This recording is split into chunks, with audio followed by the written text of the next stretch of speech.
ফেরাউন আল্লাহর সাথে যুদ্ধ ঘোষণা করেছিল, নমরুদ আল্লাহর সাথে যুদ্ধ ঘোষণা করেছিল, এরপরে হামান কামান এরা আল্লাহর সাথে যুদ্ধ ঘোষণা করেছিল, শেষ মুহূর্তে টিকতে পারে।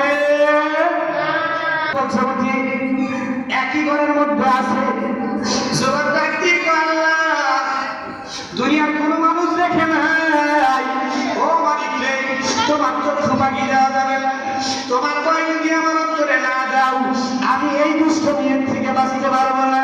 এবার আল্লাহ একটি যুবক, ওই যুবককে আমার আল্লাহ কুদরতি ভাবে হেফাজত করেন। বাজান কেমন ভাবে হেফাজত করেন? যুবকের গুনাহ করার শক্তি আছে, সবই আছে বাজান।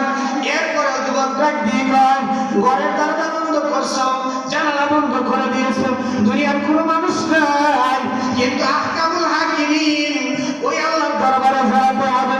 যুবকী যদি ডাক দিয়ে কয়, যুবক রে তুমি আমার ইজ্জতের উপরে আক্রমণ করবা, তুমি আমার সাথে খারাপ কাজে লিপ্ত হবা, যুবক আমি আল্লাহকে ভয় করি, ওয়ালিমান খাফা মাকাম রাব্বি জান্নাতা।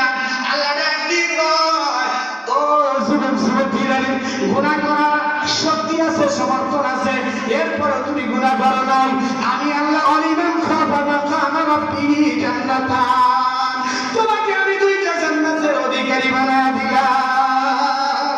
আর একটু জোরে বল আল্লাহু আকবার।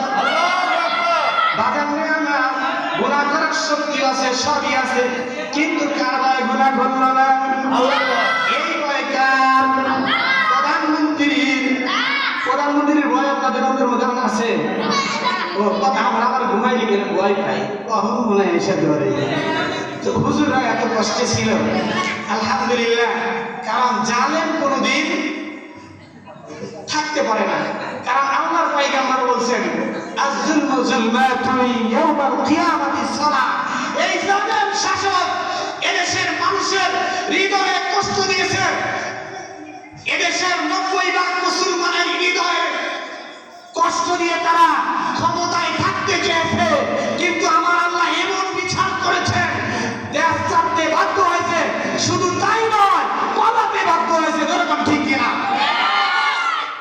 সম্মানিত মুসলিম গ্রাম, শুধু তাই নয়, এমনও ক্ষমতা ছিল পালাইতে গিয়ে বিসি আউট হয়ে গেছে, তাই না? বিসি একটা সাথে নাই, চিন্তা করা যায় কি পাওয়ার ছিল। এই জন্য ক্ষমতায় আসতে পাওয়ার দেখানো লাগে না, পাওয়ার হলো একমাত্র আল্লাহ। আল্লাহর সাথে কেউ যুদ্ধ করে পারে নাই। ফেরাউন আল্লাহর সাথে যুদ্ধ ঘোষণা করেছিল, নমরুদ আল্লাহর সাথে যুদ্ধ ঘোষণা করেছিল, এরপরে হামান কামান এরা আল্লাহর সাথে যুদ্ধ ঘোষণা করেছিল, শেষ মুহূর্তে টিকতে পারে